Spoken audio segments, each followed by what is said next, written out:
So hello, मेरा नाम है अभिषेक और स्वागत करता हूं एक बार फिर आपके प्यारे चैनल JR ट्यूटोरियल्स में। सो एज यू नो, हमने ऑलरेडी 12th बायोलॉजी का बैच चालू कर दिया था और हमारे 6 लेसन ऑलरेडी कंप्लीट हो चुके थे। आज से इस लेक्चर से हम लोग स्टार्ट करने जा रहे हैं हमारा लेक्चर नंबर 7, जिसका नाम क्या है, plant growth and mineral nutrition. ठीक है, बहुत ही छोटा सा टॉपिक है, बहुत ही प्यारा सा लेसन है, खत्म हो जाएगा बहुत ही जल्दी। ठीक है, एक बात और आपको बताना चाहता हूं कि हमारा जो JR एप्लीकेशन है वो भी प्ले स्टोर से आप डाउनलोड कर सकते हो। उसमें बहुत सारी चीजें हम लोग अपलोड करने वाले हैं फ्यूचर में। ठीक है, बहुत सारे लेक्चर्स उस पे होंगे, बहुत सारे नोट्स उस पे आने वाले, तो उसको जरूर से डाउनलोड कर लेना और अच्छे अच्छे रेटिंग जरूर से दे देना।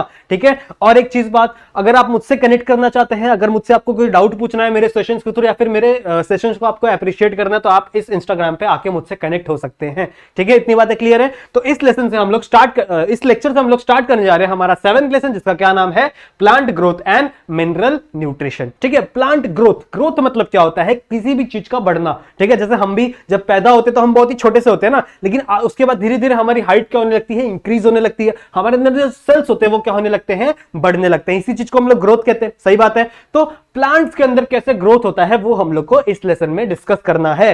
तो चलिए शुरू करते हैं। ठीक है, सबसे पहली बात अगर मैं बात करूं प्लांट ग्रोथ की, तो मैं बात कर सकता हूं वन ऑफ द ग्रोथ क्या होता है। Growth is one of the most important और fundamental characteristics of human being. ठीक है, लिविंग थिंग भी बात कर सकते हैं, किसी भी लिविंग थिंग की। ठीक है, किसी भी लिविंग थिंग की one of the most important characteristics क्या होती है, ग्रोथ। ठीक है, अगर कोई भी पर्सन लिविंग थिंग है तो वो आपको ग्रोथ शो करेगा ही करेगा। इतनी बातें क्लियर है।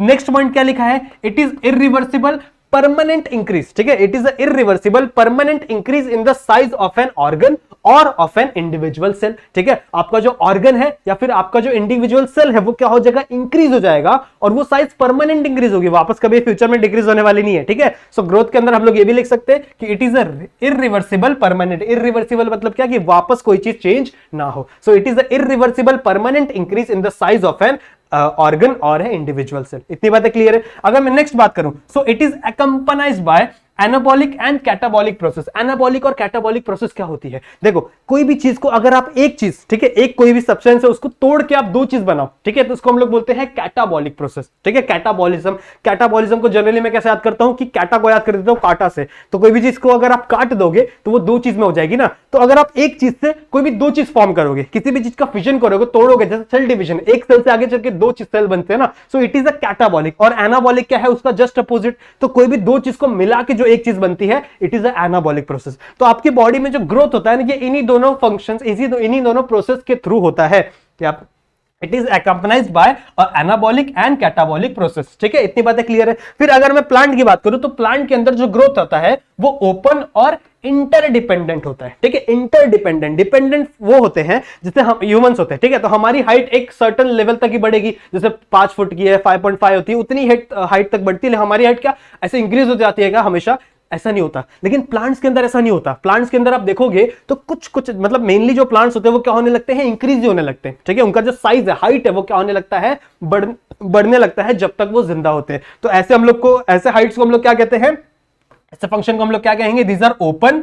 ठीक है, these are open and interdependent. ठीक है, इतनी बातें क्लियर है। नेक्स्ट अगर हम लोग अपने स्लाइड पे चलो तो नेक्स्ट क्या है, अगर हम लोग बात करें ग्रोथ को मेजर करने की, कि ग्रोथ मेजर कैसे किया जाएगा, तो देयर आर सर्टेन पैरामीटर्स जिससे आप ग्रोथ को मेजर कर सकते हो। कौन कौन से पैरामीटर है, ध्यान दो। सबसे पहला है इन लेंथ। अगर आप देखो पहले लेंथ कम थी, अभी लेंथ ज्यादा हो गई, तो इसका मतलब क्या है, ग्रोथ टेक प्लेस हुई है। साथ ही साथ इन एरिया, अगर उसका एरिया बढ़ गया, जैसे लीफ होता है ना, तो लीफ का एक सर्टेन एरिया होता है, तो अगर उसका एरिया बढ़ गया, सरफेस एरिया बढ़ गया, तो हम लोग क्या कह सकते हैं, ग्रोथ इज हैपेंड। और अगर हम लोग बात करते हैं उसका वॉल्यूम इंक्रीज हो गया। ठीक है, साथ ही साथ अगर सेल्स के नंबर इंक्रीज हो गया, पहले कम सेल्स थे और अभी सेल्स के नंबर बहुत बढ़ गए हैं, तो उसको भी हम लोग क्या कह सकते हैं कि यहां पे ग्रोथ टेक प्लेस हुई है। एक एग्जांपल दिया आपकी बुक में मेज का। ठीक है, मेज का एग्जांपल क्या दिया हुआ है कि मेज जनरली क्या करता है पता है, हर हावर में, ठीक है, एक घंटे में अराउंड 17,500 न्यू सेल्स को फॉर्म कर रहा है। ठीक है, मेज क्या कर रहा है, हर एक घंटे में 17,500 पर न्यू सेल्स को क्या करता है, वो फॉर्म करता है पर आवर। ठीक है, तो ये जनरल से एग्जांपल दिया, आपको याद रखना है अपने बुक के अकॉर्डिंग। नेक्स्ट अगर हम लोग बात करें तो फेजेस ऑफ ग्रोथ। अब ग्रोथ 3 फेजेस में डिवाइडेड है। ठीक है, जब आप किसी भी प्लांट को ग्रो करना है ना, आप हम लोग ने पढ़ा है ऑलरेडी कि अगर किसी भी प्लांट को ग्रो करना है तो वो कितने फेजेस में डिवाइड होगा। तो जनरली कितने फेज होते हैं इसके? 3 फेज होते हैं। सबसे पहला जो फेज होता है it is a cell division. ठीक है, सेल डिवीजन या फिर फॉर्मेशन फेज। सबसे पहला क्या होगा, एक सेल होगा, वो धीरे धीरे क्या होने लगेगा, डिवाइड होने लगेगा। इसी को हम लोग क्या कहते हैं, फेज ऑफ सेल डिवीजन। क्या लिखा है मैंने, मेरिस्टेम। ठीक है, मेरिस्टेम मतलब सेल्स जो डिवाइड होते हैं। ठीक है, प्लांट्स के वो सेल्स जो डिवाइड हो सकते हैं उसे हम लोग कहते हैं meristem. So meristem of the cell divide to form a new cells. ठीक है, मेरिस्टेम के जो सेल्स थे वो क्या करेंगे, डिवाइड होंगे और एक नए सेल्स को फॉर्म करेंगे। उस फेज को हम लोग क्या कहेंगे, सेल डिवीजन। नेक्स्ट फेज में क्या होता है, इलॉन्गेशन। अब जैसे ही ये सेल्स जो डिवाइड हुए सेल्स है, ठीक है, वो क्या होने लगेंगे, इलॉन्ग होने लगेंगे, मतलब बढ़ने लगेंगे। उनका साइज क्या होने लगेगा, धीरे धीरे इंक्रीज होने लगेगा। साथ ही साथ अब सेल का साइज इंक्रीज हो रहा है तो उसके अंदर जो भी सेल ऑर्गेनेलीज प्रेजेंट है, जैसे वैक्यूल, प्लांट्स के अंदर मेनली क्या प्रेजेंट होता है, वैक्यूल प्रेजेंट होता है ना, वैक्यूल का साइज भी क्या होने लगेगा, इंक्रीज होने लगेगा।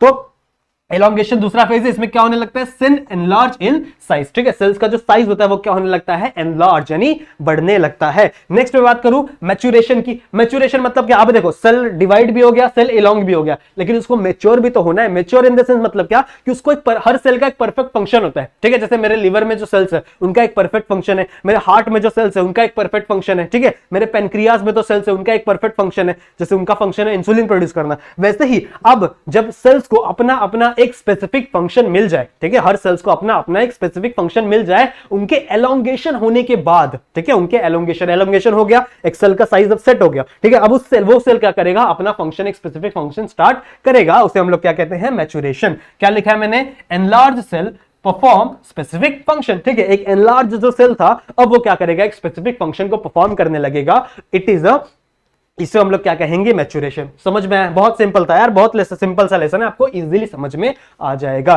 फिर अगर मैं नेक्स्ट बात करूं ग्रोथ रेट की, what is mean by growth rate. Growth rate का सिंपल सा डेफिनेशन मैंने लिखा हुआ है, इंक्रीज इन ग्रोथ पर टाइम। ठीक है, अगर कम टाइम में ज्यादा ग्रो हो रहा है कोई भी सेल तो उसका ग्रोथ रेट ज्यादा है। ठीक है, अगर ज्यादा टाइम में कोई भी चीज कम ग्रो हो रही है तो उसका ग्रोथ रेट क्या है, कम है। सही बात है, तो इंक्रीज इन ग्रोथ। ठीक है, कोई भी चीज कितना ग्रो कर रही है, कितने टाइम में, उसी को हम लोग क्या कहेंगे, ग्रोथ रेट। रेट का मतलब ही होता है टाइम। ठीक है, इतने टाइम में कितनी चीजें कर रहे हो। ठीक है, जैसे बोलते हैं ना तेरा रेट कितना है, मतलब क्या है कि तू कितने रेट से कोई भी चीजें आगे बढ़ रही है। जैसे एक बाइक होती है तो बाइक का रेट को बोलते हैं ना कि वो कितने रेट से आगे बढ़ रही है, कितना वेलोसिटी से आगे बढ़ रही है। सही बात है, ठीक है। सो it is a rate. Rate किसके लिए हम लोग यूज करते हैं, हम जनरली टाइम के लिए यूज करते हैं। केमिस्ट्री में पढ़ते हैं ना हम लोग, रेट ऑफ द रिएक्शन, मतलब रिएक्शन कितनी जल्दी हो रही है, रेट ऑफ द रिएक्शन। समझ रहे हो। सो ग्रोथ रेट मतलब क्या है, इंक्रीज इन द ग्रोथ पर टाइम। इतनी बातें क्लियर है। अब दो तरह के ग्रोथ हो सकते हैं, जनरली दो तरह के ग्रोथ देखने मिलते हैं। एक होते हैं एरिथमेटिक ग्रोथ। ठीक है, जनरली हम लोग क्या मिलते हैं, एक एरिथमेटिक ग्रोथ देखने मिलता है, एक और टाइप का ग्रोथ देखने मिलता है। अब एरिथमेटिक ग्रोथ मतलब क्या है कि देयर आर वन सेल्स। ठीक है, एरिथमेटिक ग्रोथ मतलब क्या कि एक ऐसे सेल्स होंगे जो क्या करेंगे, continue to divide while other mature. ठीक है, जैसे फॉर एन एग्जांपल एक सेल है, ठीक है, एक सेल है, वो क्या होगा, डिवाइड हो जाएगा दो सेल में। ठीक है, दो सेल में क्या हो जाएगा, डिवाइड हो जाएगा। अब इसमें से क्या होगा, ये जो ऊपर वाला सेल है, this is the parent cell, this is the daughter cell. तो ये जो डॉटर सेल है ना, अब ये अगले फेज में चला जाएगा, यानी इलोंगेशन में चला जाएगा। उसके बाद किस में चला जाएगा, वो मैच्योरेशन में चला जाएगा। मतलब पहले ये एलोंगेशन में गया, फिर किस में चला जाएगा, मैच्योरेशन में चला जाएगा। वाइल ये जो पेरेंट है ये आगे वापस क्या करने लगेगा, ग्रो करने लगेगा। मतलब ये एक सेल अपने डिवाइड हो रहा है और जो इससे सेल्स फॉर्म हो रहे हैं, मतलब इससे जो सेल्स फॉर्म हो रहे हैं वो क्या होने लग रहे हैं, मैच्योर होने लग रहे हैं। इसी को हम लोग क्या कहते हैं, अरिथमेटिक ग्रोथ। इतनी बात समझ में आ गई। ठीक है, so one cell contain divide other cells. ठीक है, दूसरी अगर मैं बात करूं तो जहां पे all progeny cells continue to divide. ठीक है, हर एक प्रोजेनी, ठीक है, हर एक प्रोजेनी क्या हो रही है, कंटिन्यू हो रही है, डिवीजन कर रही है। समझ में आ रही बात। तो यहां पे क्या हो रहा है, दो फॉर्मूला हम लोग को लिख के दिया है, एक Lx is equal to LO plus RT। ठीक है, ये क्या है, ये देखो Lx मतलब क्या है, देखो L इज द लेंथ। ठीक है, L is a length. Length क्या है, कितनी लेंथ किसी की बढ़ रही है। ठीक है, सो x क्या है, after time x। For example कुछ भी है, एक लेंथ था, ठीक है, तो अगर इसका लेंथ फॉर एग्जांपल इतना बढ़ गया, ठीक है, तो ये जो इंक्रीज इन लेंथ है इसको हम लोग क्या कहेंगे, Lx। ठीक है, L नॉट क्या है, इट इज इनिशियल लेंथ, जो पहले कितनी लेंथ थी, इनिशियल लेंथ। तो अगर आपको कंप्लीट लेंथ निकालना है ना पहले से, तो आप क्या करो, इनिशियल लेंथ में इसका ग्रोथ रेट, ठीक है, उसको मल्टीप्लाई कर दो टाइम से। ठीक है, जैसे फॉर एन एग्जांपल मैं आपको एक एग्जांपल देता हूं कि पहले किसका, इसका जो लेंथ था वो था 5। ठीक है, ग्रोथ रेट कितनी, 2 के स्पीड से बढ़ रहा है फॉर एग्जांपल, और मेरे को टाइम लगा 3 सेकेंड। तो बस इसको प्लस कर दो, कितना होगा ये 3 2 6, यहाँ पे 5, यहाँ पे 11। तो अब इसकी लेंथ कितनी हो गई 11। तो ऐसे हम लोग को इस चीज को फाइंड करना है। समझ में आ रही बात? ठीक है, ये है इसका। अगर मैं इसकी बात करूं तो यहाँ पे क्या है W1 W not e raise to R T. ठीक है, अब ये ई रेस टू क्या होता है, ये कुछ लॉगरिथम होता है, मुझे नहीं आता सॉरी, देख लेना यार। ठीक है, मैथ्स मेरी थोड़ी सी वीक है तो इसको देख लेना, ये एक लॉगरिथम का पार्ट होता है। ठीक है, ये क्या हो रहा है साइज, ये किससे रिलेट करता है, साइज से रिलेट करता है। देखो कंटिन्यू डिवीजन हुए जा रहा है तो W क्या है, W1 क्या है, इंक्रीज इन साइज, कितना साइज इंक्रीज हुआ है उसको आप क्या करो, W नॉट मतलब क्या, इनिशियल साइज कितना था उसको मल्टीप्लाई कर दो इस e raise to R by T से। e raise to R by T क्या होता है, ये एक नेचुरल लॉगरिथम का टर्म है। नेचुरल लॉगरिथम में क्या होता है, जनरली जब आप इसका लॉग निकालोगे ना तो ये वाला जो पोर्शन होता है वो आगे आ जाता है, मल्टीप्लाई कर देता है, ऐसा कुछ होता है। ठीक है, मैंने पढ़ा था मैथ्स में, मेरे को इतना ज्यादा मैथ्स नहीं आता, कोई भी नहीं, कोई बात नहीं, बस आपको ये एक लाइन याद रखनी है, what is W1 is equal to W not e raise to R T, और इसमें आपको क्या याद रखना है, LX is equal to LO plus RT। ठीक है, इसमें L क्या है, लेंथ, X क्या है आपकी, कितना लेंथ इंक्रीज हुआ। ठीक है, साथ ही साथ L नॉट क्या है, इनिशियल लेंथ आपका कितना था, R is the rate and T is the time. वैसे यहां पे W क्या है, इसकी साइज। ठीक है, नॉट क्या है, W नॉट इनिशियल साइज था, और यहां पे same R is the rate and T is the time. इतनी समझ में आ गया? तो दिस इज द जनरली आपको इसमें ग्रोथ रेट में इतनी ही चीजें पढ़नी है। नेक्स्ट अगर मैं बात करूं ग्रोथ के रेट के बारे में, तो नेक्स्ट क्या पढ़ना है हम लोग को, what is next, growth rate में और एक चीज दी हुई है कि what is absolute growth rate and what is relative growth rate. ठीक है, what is absolute growth rate and what is relative growth rate. मैं समझाता हूं आपको। फॉर एग्जाम्पल, एक छोटा सा पत्ता है, ठीक है, ये एक छोटा सा पत्ता है। अब इसकी जो लेंथ है, इसकी जो लेंथ है वो है 5 सेंटीमीटर। उसकी लेंथ कितनी है, 5 सेंटीमीटर। अब फॉर एग्जाम्पल आगे ये फ्यूचर में क्या हो गया, इंक्रीज हो गया। ठीक है, और 5 सेंटीमीटर बढ़ गया, और 5 सेंटीमीटर बढ़ गया। तो इस प्लांट में देखूं, ठीक है, अगर मैं इस प्लांट में देखूं तो इसका जो ये है लेंथ है वो 100% इंक्रीज हुआ है। सही है ना, पहले 5 था, अभी वापस कितना इंक्रीज हो गया, 5 इंक्रीज हो गया, मतलब इंक्रीज कितना हुआ, 100% इंक्रीज हुआ। तो ऐसे ग्रोथ को हम लोग क्या कहते हैं, एब्सोल्यूट ग्रोथ। ठीक है, ऐसे ग्रोथ को हम लोग क्या कहते हैं, एब्सोल्यूट ग्रोथ, मतलब वहां पे कितना इंक्रीज हो रहा है, चीजें 100% इंक्रीज हो रही है। वहीं अगर मैं बात करूं रिलेटिव की, तो रिलेटिव में हम लोग कंपेयर करेंगे दो चीजों को। देखो यहां पे क्या देखेंगे, सेम यहां पे फॉर एन एग्जांपल, यहां पे कोई एक ऐसा सेल था, ठीक है, जो 45 सेंटीमीटर लॉन्ग था। कितना था, for an example 45 centimetre long था, और वो बढ़ गया कितना, वापस और 5 सेंटीमीटर बढ़ गया। फॉर एग्जांपल कितना बढ़ गया वो, और 5 सेंटीमीटर। तो पहले 45 था, अभी और कितना बढ़ गया, 5 सेंटीमीटर बढ़ गया। तो इसमें देखो, इसमें एब्सोल्यूट इंक्रीज नहीं आया, ठीक है, इसमें थोड़ा सा इंक्रीज आया, रिलेटिव इंक्रीज आया। तो देखो इसमें भी 5 सेंटीमीटर बढ़ा, इसमें भी 5 सेंटीमीटर बढ़ा, लेकिन इसमें क्या है, 100% इंक्रीज देखने मिल रहा है हम लोग को। लेकिन अगर आप इसमें देखो तो इसमें 5 सेंटीमीटर ही बढ़ा है, तो इसमें अराउंड 10% ही इंक्रीज देखने मिल रहा है। ठीक है, समझ में आ रही बात? तो it is the relative growth rate. Relative मतलब क्या, कि कोई भी चीज से आप रिलेट करो। ठीक है, कोई भी चीज से आप रिलेट कर देखो, इसके कंपैरिजन में तो ये कम ही है। ठीक है, तो ये है रिलेटिव ग्रोथ रेट, जिसमें आप थोड़ी चीजें बढ़ती है, और एब्सोल्यूट में क्या है, तो टोटल 100% चीजें इंक्रीज होती है। ठीक है, इतनी बात क्लियर है? ये हो गया हमारा रिलेटिव ग्रोथ रेट वाला टॉपिक। नेक्स्ट अगर मैं बात करूं तो नेक्स्ट हम लोग को 3 टर्म पता होने चाहिए, what is differentiation, what is D differentiation और व्हाट इज रीडिफरेंशिएशन। ये 3 वर्ड आपकी बुक में दिए हुए हैं, आपको मतलब पता होना चाहिए कि what is mean by differentiation, what is mean by D differentiation and what is mean by रीडिफरेंशिएशन। तो देखो समझो, एक सेल है, ध्यान दो, एक सेल है, ठीक है, एक सेल डिवाइड हुआ 2 सेल में। ठीक है, एक सेल डिवाइड हुआ 2 सेल में, तो ये हो गया इसका डिवीजन, ये क्या हो गया, इसका डिवीजन। अब जैसे ही ये सेल डिवाइड हुआ, ये आगे चल के इसका मैच्योरेशन स्टार्ट हो जाएगा और इसका डिवीजन बंद हो जाएगा। तो इसका मतलब आगे चल के ये क्या हो जाएगा, मैच्योर हो जाएगा। आगे चलो क्या हो जाएगा, मैच्योर हो जाएगा। इस सिंपल सी प्रोसेस को हम लोग क्या कहते हैं, डिफरेंशिएशन। इसको हम लोग क्या कहते हैं, डिफरेंशिएशन। समझ में आया बात? डिफरेंशिएशन मतलब क्या है कि जैसे मैं एक सेल हूं, ठीक है, अब मेरा डिवीजन हुआ तो मैं यहां पे आ गया फॉर एन एग्जांपल, अब मैं क्या हो गया, मैच्योर हो गया, अब मैं दूसरा डिवीजन नहीं कर सकता, मेरे अंदर डिवीजन की कैपेबिलिटी खत्म हो चुकी है। सो it is a process of differentiation. अगर यही सेल, ठीक है, जो डिफरेंट ये हुआ था, मैच्योर हुआ था, अगर ये वापस कैपेबल हो जाता है डिवाइड करने के लिए और ये वापस डिवीजन करने लगता है, ठीक है, ये जो सेल था जो अभी तक मैच्योर हो चुका था, अब ये डिवीजन नहीं कर पा रहा था, लेकिन अगर ये वापस कैपेबल हो जाता है डिवीजन के, जैसे मैं था, मैं भी मैच्योर हो गया था ना, लेकिन अगर मैं वापस क्या हो जाऊंगा, सेल डिवीजन के लिए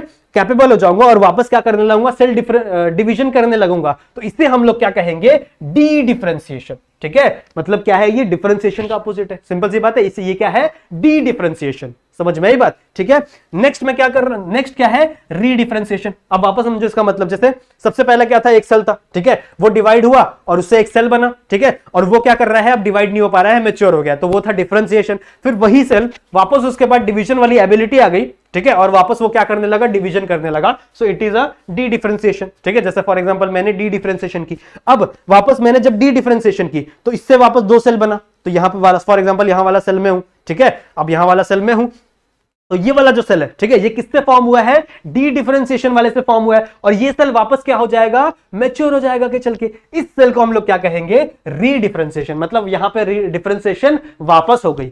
समझो, डिफरेंशिएशन मतलब क्या, अलग अलग। देखो डिफरेंशिएशन मतलब क्या होता है, जनरल सा मतलब कि आप अलग दिखो, ठीक है, भीड़ में आप अलग दिखो, डिफरेंट दिखो, ठीक है। तो पहला सेल डिवीजन चल रहा था, तो एक सेल क्या हो गया, मैच्योर हो गया, भीड़ से अलग हो गया भाई, तो ये हो गया डिफरेंशिएशन। अब वो मैच्योर होने के बाद वापस क्या होने लगा, वो डिवीजन करने लगा, ठीक है, मैच्योर होने के बाद उसके बाद वापस एबिलिटी हो गई डिवीजन की, तो ये डिवीजन डिफरेंशिएशन का उल्टा हो गया ना, सो it is a D differentiation. ये डिवीजन का उल्टा क्या हो जाएगा, डी डिफरेंशिएशन। समझ में आ रही बात? अब डी डिफरेंशिएशन करने के बाद भी जब सेल डिवीजन हुआ, दो टाइप के सेल बने। फॉर एग्जांपल ये जो सेल था, मैच्योर वाला सेल था, अब ये वापस आ गया सेल डिवीजन करने के लिए डी डिफरेंशिएशन में, और इससे आगे चल के क्या बने, दो सेल बने, ठीक है। ये डी डिफरेंशिएशन वाले सेल से कितने सेल बने, दो सेल बने, तो ये दोनों सेल वापस क्या हो गए, मैच्योर हो गए, और वापस इन लोग ने डिफरेंशिएशन करने की, सॉरी सेल डिवीजन करने की एबिलिटी खो दी, तो वापस क्या हो गया, डिफरेंशिएशन हो गया। इसीलिए इसे हम लोग क्या कहते हैं, रीडिफरेंशिएशन। वापस क्या हो गया, डिफरेंशिएशन यहां पे हम लोग को देखने मिल गई। समझ में आई बात?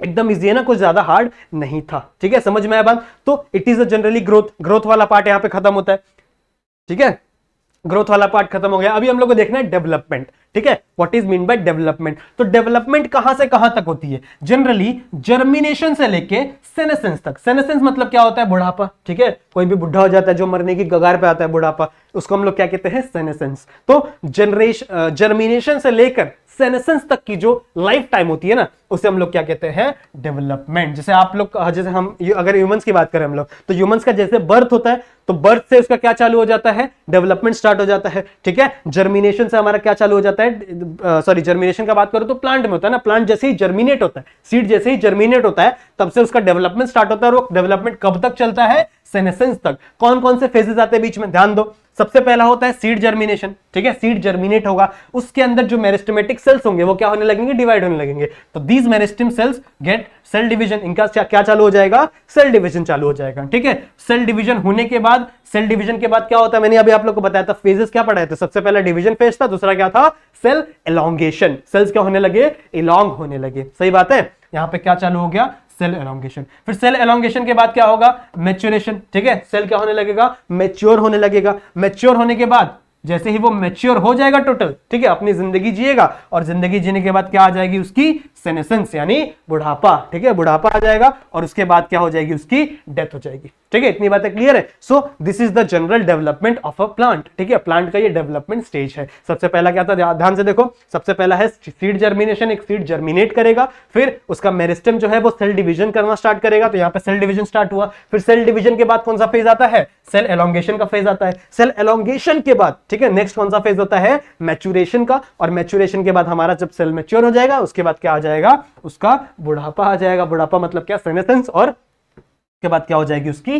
डेथ हो जाएगी। समझ में आई बात? तो जनरल सा इट इज ये हमारा जनरल सा डेवलपमेंट वाला स्टेज है, ठीक है। इसके आगे वाला जो स्टेज है उसमें हम लोग कुछ हार्मोन्स के बारे में पढ़ेंगे प्लांट्स के अंदर, कि कौन कौन से हार्मोन डेवलपमेंट कराने के लिए रिस्पॉन्सिबल होते हैं, ठीक है। इतनी बातें क्लियर है। सो जो नेक्स्ट वाला टॉपिक है वो हम लोग किसी नेक्स्ट वीडियो में पढ़ेंगे, ठीक है। आज के लिए इतना ही, इस वीडियो में हम लोग इतना ही सीखेंगे जनरली, ठीक है। तो अगर आपको वीडियो पसंद आई हो तो वीडियो को लाइक जरूर से करना, ठीक है। नए हो चैनल पे तो सब्सक्राइब जरूर से करना, और इसके पहले वाले अगर लेसन नहीं पढ़े हैं ना तो पढ़ लेना, बहुत ही इंपॉर्टेंट लेसन है वो सारे, ठीक है। तो मिलते हैं किसी नेक्स्ट वीडियो में, तब तक के लिए कीप स्टडिंग।